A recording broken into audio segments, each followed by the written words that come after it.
Hey there everyone, so today I wanted to share with you a thought that came up on the subreddit men going their own way, and it just fascinated me how people think that men going their own way is a dumb ideology, but not reading what they type, what they write, what they think, and it just boggles my mind of how people think that men going their own way is superficial and feminists are not superficial at all. So here's a thought that I wanted to share with you today. A user by the name of Franks21 shared this 3 days ago that says modern society is hypersocial but men are not. Here's the article. I'm sitting here looking back on my life a few years ago when I was around 18 to 20, blue-pilled and living in an apartment in the city. Almost every single aspect of my life was part of this social matrix. Don't know if I'm using the term correctly. School was inherently social, jobs have been increasingly so. When I met up with my friends in the weekend, it was social and nothing practical. I think we all face this situation or something similar. We have friends, we hang out, but we never talk something substantial. And this guy kind of feels the same way. He says,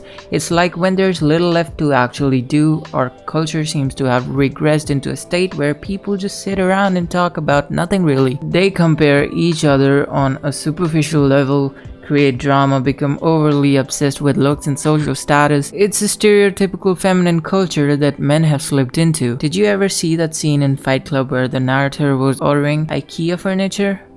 So here, this guy says that it's like when there's little left to actually do for people to make progress. Our culture seems to have regressed into a state where people just sit around and talk about nothing. They gossip, they talk about superficial stuff, they create drama and be obsessed with things that are not to be obsessed about, like looks and everything superficial. And then he compares it to stereotypical female culture, which is fair, I guess. So what intrigued my interest was the comment on this particular article. It says, you've noticed something that we as men going their own way often have noticed but try to often push to one side of our brains in order to just get on with our days. Scientists a few years ago published an article. It was somewhat tongue-in-cheek but at the same time a very good warning to all societies. Plato teaches us that all republics must fail, all empires must crumble. That is the sad truth that all things with a beginning must have an ending. The scientists strolled through history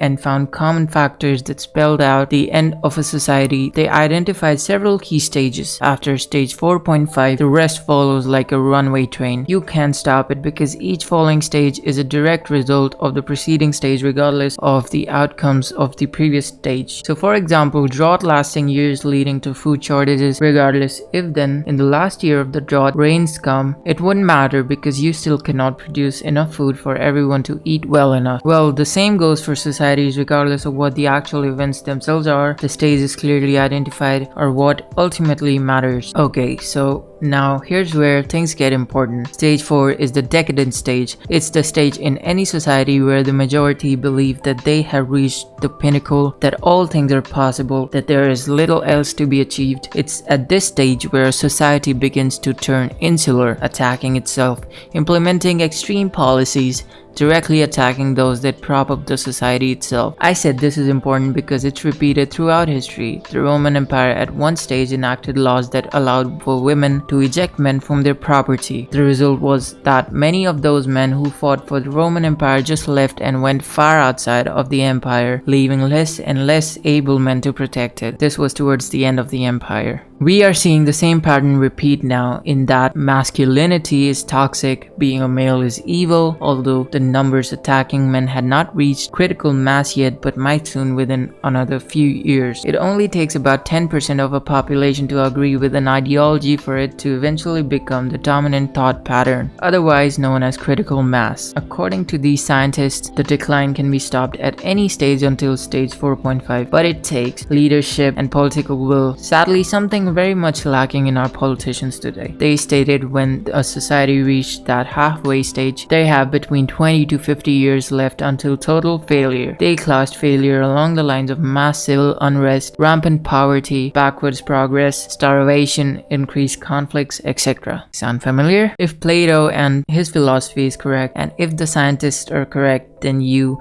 I think, are noticing something that all men going their own way see often, which is that society is coasting. It is not progressing but sitting in a decadent stage, emulating progress with a facsimile of progress but not actually progressing. Yes, we are developing new uses for technology but not new technologies themselves. We aren't actually solving problems, just throwing technology out in new ideas. That's not progress, but it keeps the masses happy because of the illusion of progress. This, I think, is very true. What do you think? It's a big part of why so many men going their own way spend a lot of time working with their hands and making and building things, because those skills are useful. If they are around when people finally wake up and realize things aren't the way they thought they were, it's going to be the men going their own way who are looked on for help. It's going to be those who can do and not those who can talk about it that will be needed. Here's where it gets sticky again though.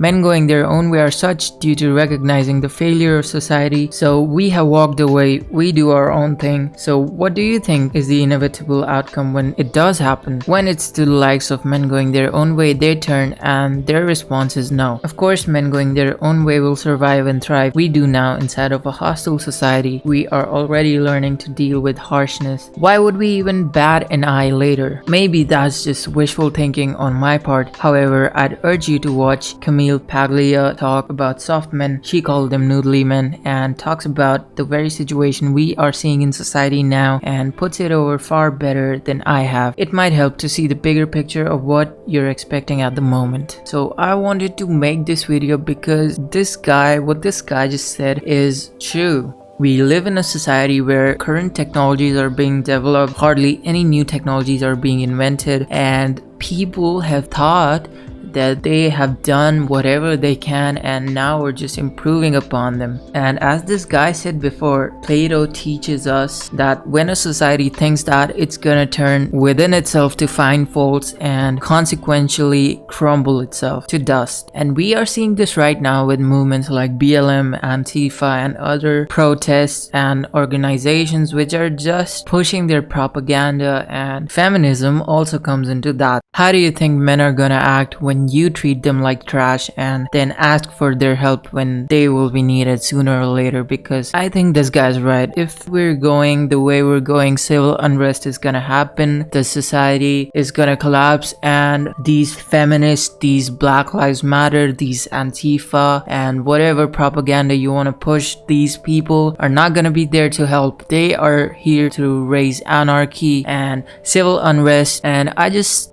saw a recent video of Upper Echelon Gaming. Please go check him out. He's a really good channel, and his recent video on Call of Duty Cold War, he compared his recent video on Call of Duty Cold War and its comparison to the recent Black Lives Matter movement is quite interesting, because it lays out the truth that the leader, the founder of Black Lives Movement is a Marxist, and how the society can collapse because of that. And please go check him out. Hit like if you like this video, hit comment what you think about what I just said, what you just read, and please go check out the subreddit Men Going Their Own Way, which is MGTOW2, because MGTOW1, the original one, was deleted because it was anti-woman for some reason. I don't know, I didn't check what happened, so please do go check it out. This is Restless Broccoli. Thank you for watching. I'm gonna sign out right about now.